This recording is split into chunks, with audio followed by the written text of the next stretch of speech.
Hello, Cold War and sports students. Mr. Lassiter here with you, and in this video, we are going to be talking about the era of the late 1960s and 1970s during the Cold War that is often referred to as an era of détente. So we're going to talk about what this word means. We'll look at some examples and see how it played out during the Cold War. So first, let's try to define this term. Again, you can say it with me, détente. It is a French term used to describe the U.S. And Soviet Union's diplomatic relations in the 60s and late 1960s and 1970s. And it is characterized broadly by a relaxation of tensions between rivals. So it was more stable and cooperative than what we've really seen up to this point in the course, with things like the formation of alliances and the Cuban Missile Crisis. It is largely led by and shaped by Leonid Brezhnev, the Soviet leader following Nikita Khrushchev, and Richard Nixon initially, but then followed up by other American presidents like Gerald Ford and Jimmy Carter. And it dies a swift death later on, which we will get into. Now that we know what détente is, let's think about why it is or was needed. So first and foremost, without looking at the slide, you can probably guess it was the fear of nuclear destruction. All sides in this conflict, right, had this fear that played out in the very public Cuban Missile Crisis of 1962. So there was this understanding. JFK, Khrushchev realized the need for better relations between their countries after that crisis. And there were some signs of cooperation. In 1963, a partial test ban treaty is passed, which barred nuclear testing above ground, underwater, or in space. And this test ban treaty was signed by the United States, the United Kingdom, and the Soviet Union to stop nuclear tests in these places. Although underground tests were still allowed, this partial ban was motivated by the public fear of radioactive fallout and obviously the recent tensions over the Cuban Missile Crisis. The treaty did mark the first major arms control agreement of the nuclear age. It helped reduce environmental contamination from testing and paved the way for later agreements like the Nuclear Non-Proliferation Treaty in 1968. The main limit of the partial test ban treaty was that it relied on self-reporting. There were no strong verification mechanisms at play. So that's kind of one aspect of the why détente is needed. The other is the changing political and economic dynamics. So the early 1960s saw a pretty big shift in balance of power, right? The World War II dominance of the U.S. was being challenged by the Soviet Union. Decolonization and the emergence of newly independent nations created both opportunities for superpowers to expand their influence, but also intensified the competition between them. So one of the first things to understand in this changing political dynamic is that the USSR achieved relative parity with the United States in strategic nuclear weapons.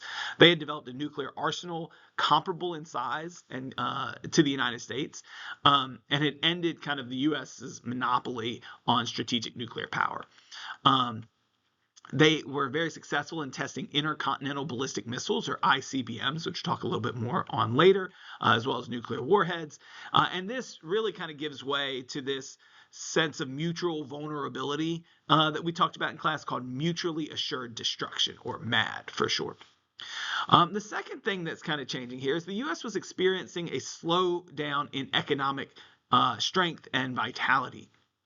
So the United States was still economically powerful, but it faced slowing growth rates compared to the booming post-war decades. There were rising domestic expenditures on social programs in the United States, and that was coupled with the escalating cost of the Vietnam War, as well as the space race. And that was putting a strain on the federal budget.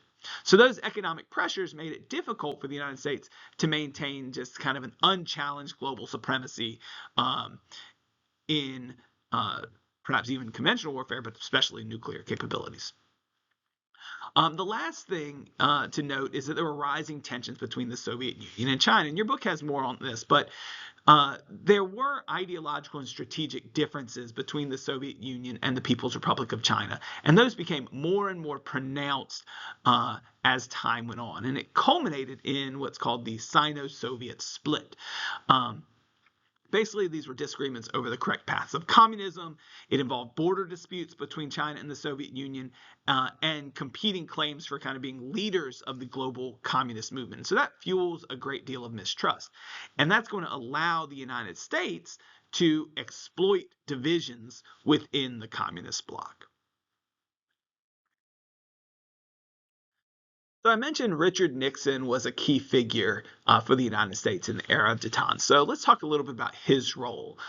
He embraces an era of detente, or this lessening of tensions, as a core element of his Cold War strategy. He was very much concerned by the overextension of power, especially in Vietnam for the United States. And so he believed that it was possible to manage the Soviet Union rather than trying to simply combat its ideological appeal constantly. So one of the things he wanted to do was to restrain arms buildups through arms control negotiations, which do happen. And he also aimed to open up a relationship with China, which is massive. And we'll have more on this in a little bit, but he actually does, as you see in the image here, go to visit China in 1972, and he becomes the first sitting U.S. president to do so. So, what then were the Soviet motivations for the era of detente? Well, for the Soviets, they sought to improve relations with the U.S. Because they wanted to focus on that growing threat that they saw from China. We talked about the Sino-Soviet split there. They also believed that if they could have some sort of arms control agreements, then that would just ensure that they could keep up with the U.S. in nuclear power, right? It would ensure nuclear parity. Um, and also, one of the things that we see time and again with the Soviet Union is this goal to enhance their status as a superpower and achieve kind of a peaceful coexistence with the US and cement their position as a global leader. So there are a number of breakthroughs in cooperation that we see in the late 1960s and 1970s, and we're going to start with 1969. Initial talks begin on a strategic arms limitation treaty, and you can see off to the right why maybe this was needed with the number of weapons that were available when the U.S. and USSR decide to eventually set nuclear limits. Now there are some complexities here. Both sides are very suspicious about why the other side is coming to the table. There are a number of complexities they have to work through in thinking about limiting arms without giving away what each side is capable of. But while the initial talks began in 1969, the breakthrough really happens in 1972 with what's called SALT I, and another treaty, the Anti-Ballistic Missile Treaty. It is signed in 1972 in Moscow, and Nixon's visit to China that happened in 1972 really helps to move this along. So let's take a look at the SALT Treaty. So the SALT I treaty that we just mentioned placed limits, a ceiling on the number of intercontinental ballistic missiles, submarine-launched ballistic missiles, and MIRV missiles that each side could have. It didn't necessarily reduce the number or disassemble nuclear weapons, but it placed a ceiling on it. So it set strict limits. And these measures did end up reducing or were believed to reduce the risk of the nuclear arms race and controlling the growth of strategic nuclear arsenals. The Anti-Ballistic Missile Treaty was passed alongside SALT I. The United States and Soviet Union signed this to limit both countries to 2 deployment areas for anti-ballistic missiles. So each could only contain a single system to protect the capital city in their country and an ICBM field, so a field where they have these intercontinental ballistic missiles. The treaty was intended to prevent the development of an extensive missile defense system, and it was believed that those systems would undermine the principle of mutual assured destruction and encourage a renewed arms race. It'll be interesting to see when we get to Ronald Reagan in the 1980s how his Star Wars might interact with this treaty, his Star Wars initiative. Um, all in all, SALT I was a significant step forward in arms control efforts during the Cold War. It certainly is one of the things we point to represent this period of detente. A great piece of evidence there. Where both superpowers here are trying to ease tensions, reduce the risk of nuclear conflict. These agreements were then followed by the SALT II negotiations, but the SALT II treaty is never ratified by the United States Senate, because of political and strategic concerns. But nevertheless, like the principles established in SALT I do have a lasting impact on arms control efforts between these countries. Another of the major agreements from this time period were the Helsinki Accords. And these were a set of agreements that emerged from a conference that took place in Helsinki, Finland in 1975. These accords are not just signed by the US and USSR, they're signed by 35 countries, including the US and USSR, and most European nations during the height of the Cold War. And they include a number of agreements. One major thing is territorial integrity. Basically, they reaffirmed that borders should not be violated. Basically, national borders in Europe would not be changed through force. And so that was pretty significant because it sets those post-World War II borders kind of in stone or in writing. The other thing this addresses is human rights. So perhaps the most significant aspect of the Helsinki Accords was the inclusion of the section on human rights, or what are called Basket 3 provisions. These provisions committed the states that signed this to respect and protect fundamental human rights and freedoms, including the freedom of thought, conscience, religion, expression, and movement. And the Accords also emphasize the importance of family reunification and cultural exchanges, even in places where there was division. There were other confidence building measures on cooperation and security. The Helsinki Accords provided an exchange of information on military activities to reduce the risk of accidental conflicts and to promote transparency. There were cooperation in trade, so a whole host of other provisions. And ultimately, these accords are significant, and they provide a framework for dialogue and cooperation between the East and West and these blocs in the Cold War. They certainly helped advance the cause of human rights by highlighting their importance in international relations. And even though they don't resolve all the issues and conflicts in Europe, they contributed to what we might say is a more stable and cooperative atmosphere during this period. So by this point, you're probably asking me, like, where are the sports in this, Mr. Lassiter? And that's what we're going to be looking at very soon.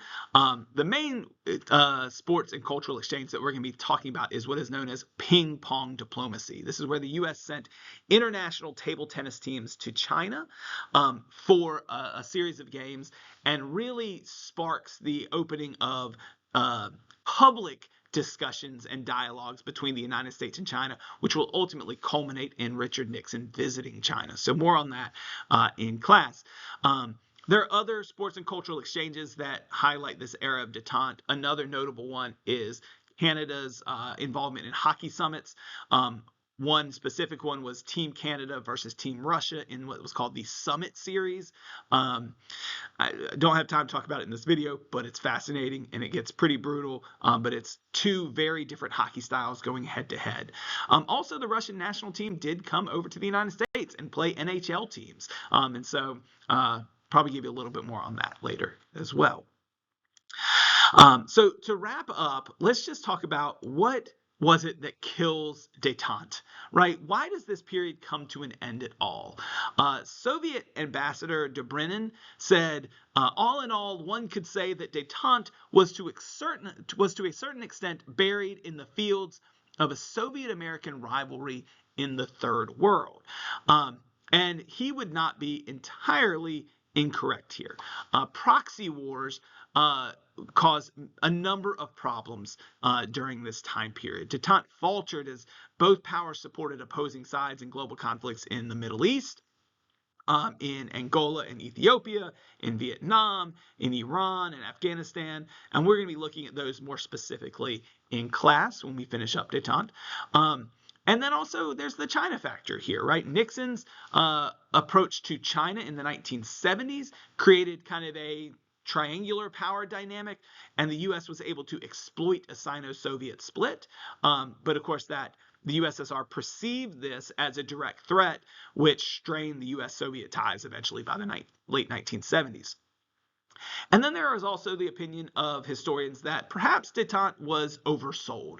Are there unrealistic expectations that Nixon and his advisors had a vision of a stable relationship with the Soviet Union, but maybe it underestimated that the conflicts, ideological and geopolitical conflicts, would continue to simmer.